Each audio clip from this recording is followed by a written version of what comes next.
गुरुकुल में अक्सर गुरुदेव अपने शिष्य को पढ़ाया करते थे, ज्ञान, अर्थशास्त्र और हर चीज की शिक्षा दिया करते थे। लेकिन उनके शिष्य में एक ऐसा लड़का था जो बहुत ही कमजोर था। बाकी सारे शिष्य उसे कमजोर कह के उसे चिढ़ाते थे, उसका मजाक बना रहे थे। उसे बहुत बुरा लगता था कि आखिर मैं कमजोर क्यों हूं, क्योंकि उसकी सबसे बड़ी दिक्कत थी गुरुदेव उसे जो कुछ पढ़ाते तो उसे कभी समझ नहीं पाता और ना ही उसे कोई चीज याद हो पाती थी। उसने चिंतित रहने लगा कि आखिर में इसका क्या समाधान किया जाए। आखिर पढ़े हुए चीजें मुझे याद क्यों नहीं रहते। कोई भी बात गुरुदेव हमें समझाते हैं वह भी भूल जाता हूँ। क्या सच में मैं मानसिक रूप से कमजोर हूँ या बात ही कुछ और है। धीरे धीरे वक्त बदलता गया। काफी साल गुजर गए। उसकी हालत ऐसे ही रहे। जंगल के बीचों बीच खड़ा होकर वो सोच रहा था।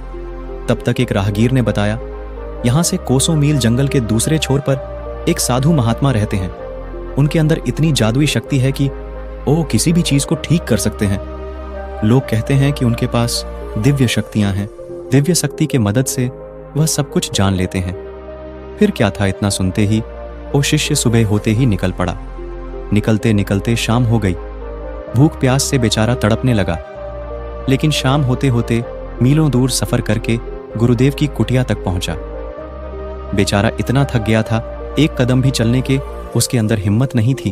शाम के बाद गुरुदेव से मुलाकात हुई। उसने हाथ जोड़े, गुरुदेव से प्रार्थना किया कि मैंने आपके बारे में किसी इंसान से सुना है। वह कह रहा था कि आपके अंदर कोई दिव्य शक्ति है, आप सब जान लेते हैं और फिर आपको पता लगेगा कि मैं आखिर क्यों आया हूं। अगर आप जान गए हैं तो कृपा करके इसका समाधान बताइए कि आखिर मैं इतना मानसिक रूप से कमजोर क्यों हूं। आखिर मुझे कोई भी चीज याद क्यों नहीं रहती। क्या मैं जीवन में ऐसे ही रहूंगा? क्या मैं ठीक भी हो सकता हूं? गुरुदेव लड़के के हर एक बात समझ गए। गुरुदेव मुस्कुराए और बोले, तुम यहीं बैठो, मैं आता हूं। गुरुदेव अंदर कुटिया में गए और कुटिया में से एक कमंडल लेके आया। उस कमंडल में शायद जल भरा था। उन्होंने 2 चम्मच उस कमंडल में से जल पिला दिया। जल पीते ही ऐसे मानो जैसे उस लड़के के अंदर नई ऊर्जा भर गया हो। उसके हाथ पैर बिल्कुल कांपने लगे, लेकिन थोड़ी देर में वो ठीक हो गया। गुरुजी बोले, अब तुम चले जाओ। अब तुम्हारा मार्ग इतना तेज हो गया है कि तुम जो कुछ भी देखोगे वे एक बार में तुम्हें याद हो जाएगा। यकीन नहीं होता तो तुम सोच के देखो, तुम्हारे रास्ते में जितने भी पेड़ पौधे पड़े होंगे, हर एक चीज का दृश्य तुम्हारे दिमाग में याद होगा। उस लड़के ने बोला, हाँ, ये तो चमत्कार हो गया। मुझे याद हो गया कि रास्ते में मैं किस तरह से आया हूं। और रास्ते में एक बड़ा सा पेड़ था, एक छोटी सी खाई थी। मुझे सब कुछ याद हो गया गुरुजी, धन्यवाद। आपने तो मेरी जिंदगी बदल दी। गुरुदेव ने बोला, तुम जाओ, लेकिन अब से जिस चीज को भी तुम्हें याद करना हो, तुम कोई भी काम करना, उस काम में अपना मन लगा देना, ऐसे जैसे तुम खो गए। हर चीज को ध्यान के साथ पढ़ना देखना, हर चीज याद हो जाएगी। लड़का चुपचाप गुरुजी का धन्यवाद करते हुए चला गया। उसके साथ सच में चमत्कार हो गया हो। जिस चीज को भी पढ़ता उसे याद हो जाता। अब उसका दिमाग पहले जैसे नहीं रहा, ऐसे में जैसे कि उस पानी ने उस लड़की के अंदर नई ऊर्जा डाल दी हो। सालों बीत गया। लड़का एक दिन विद्वान बन गया। वर्षों बाद वो जंगल से जा रहा था, तब उसे गुरुदेव का कुटिया दिखाई दिया। उसने सोचा, क्यों ना गुरुदेव से मिल लिया जाए। गुरुदेव के पास जाकर उनको प्रणाम किया। गुरुदेव ने उसे आशीर्वाद दिया और गुरुदेव उसे पहचान लिया कि वही लड़का है जिसको मैंने जल पिलाया था। गुरुदेव की हालत ठीक नहीं थी। वो काफी बीमार और कमजोर हो चुके थे, ऐसे मानो जैसे कि मरने वाले हों। उस लड़के ने पूछा, गुरुदेव बुरा ना माने तो मैं एक बात पूछूं? उन्होंने बोला, हाँ पूछो। उस लड़के ने पूछा कि आपने जो जल पिलाया था, आखिर में वो दिव्य जल और कहाँ मिलेगा? दरअसल मैं अपने गुरुकुल खोलना चाहता हूँ और मैं चाहता हूँ कि जो भी छात्र मेरे तरह कमजोर होगा, मैं वह दिव्य जल उसे पिला दूंगा। गुरुदेव मुस्कुराए और बोले, तुम्हें एक राज की बात पता है। दरअसल कोई दिव्य जल नहीं था, उसमें कोई भी खास बात नहीं थी। वह हर जल की तरह एक आम जल था। उसमें किसी भी तरह की विशेष ऊर्जा नहीं थी। तुमने उस जल को पिया, तुम्हारे अंदर बदलाव आया, क्योंकि तुमने यकीन किया था कि जल में कोई ना कोई दिव्य शक्ति है।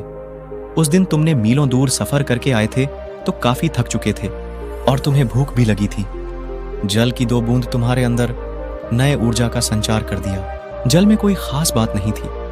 देखो, जीवन में एक बात हमेशा याद रखना, इस दुनिया में कोई भी ताकत तुम्हारे अंदर परिवर्तन नहीं कर सकता जब तक कि तुम खुद परिवर्तन करने के लिए तैयार ना हो जाओ।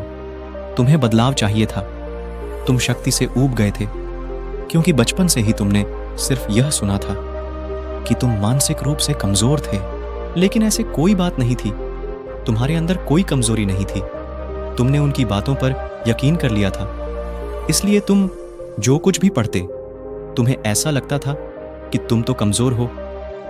तुम्हारे दिमाग तो किसी भी चीज को याद कर ही नहीं सकता और यही सोच में तुम और कमजोर बना रहे थे। लेकिन जल की बूंदों ने तुम्हें यकीन दिलाया कि तुम्हारे अंदर एक दिव्य ऊर्जा है और उसी ऊर्जा के यकीन ने तुम्हें कामयाब बना दिया।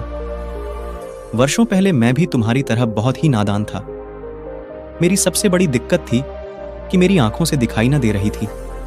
तब एक महात्मा यहां रहते थे जिन्होंने मेरी आंखों में 2 बूंद जल को डाली, जिसकी वजह से मुझे साफ दिखाई देने लगा। देखो, मेरी आंखें आज भी कमजोर हैं, लेकिन यह बात सच थी कि मैं चीजों को पढ़ नहीं पाता था। लेकिन जल की बूंद ने मुझे उनमें पढ़ने के नई शक्ति दे दी थी। मेरी उन्हीं कमजोर आंखों से मैं जितना दिखता, मैंने उतनी से ही पढ़ना शुरू किया और उसी यकीन ने मेरी जिंदगी बदल दी। अब मैं मरने वाला हूं, इसलिए जल का कमंडल लो, तुम रखो। तुम यहीं पर अपना गुरुकुल खोलो और बच्चों को शिक्षा दो। उन्हें यकीन दिलाना कि इस दुनिया में यकीन से कुछ नहीं होता है। खुद पर भरोसा होना जरूरी है। अगर तुम खुद को कमजोर समझोगे तो तुमसे बड़ा कमजोर दुनिया में कोई नहीं है। लेकिन तुम्हें खुद पर यकीन हुआ तो तुम हर एक चीज कर सकते हो जो किसी ने सोची नहीं होगी। सारी ताकत तुम्हारे अंदर ही है और सारा खेल वह ब्रह्म का है। तुम जिंदगी को जैसा बनाओगे वैसा तुम बन जाओगे। तुम जैसा सोचोगे तुम ऐसा करोगे, और वही सोच और वही क्रिया। तुम्हारी जिंदगी, तुम्हारा सोच और तुम्हारे कल बदलने में तुम्हारी मदद करेगी। कहते हैं ना, तुम्हारी सारी बुराइयां, तुम्हारी सारी गलतियां तुम्हारे अंदर है। तुम दुनिया में क्यों खोए हो? खुद की गलती को देखो, उन्हें दूर करो, उनमें सुधार कर वही जरूरी है और वही सच है। तो दोस्तों, कैसी लगी आपको यह कहानी? कमेंट बॉक्स में जरूर बताएं और अच्छी लगी तो वीडियो को लाइक और चैनल को सब्सक्राइब जरूर कर दें। अपने दोस्तों, मित्रों और परिवार को शेयर भी करना ना भूले। मिलते हैं अगले वीडियो में, तब तक के लिए आपको धन्यवाद।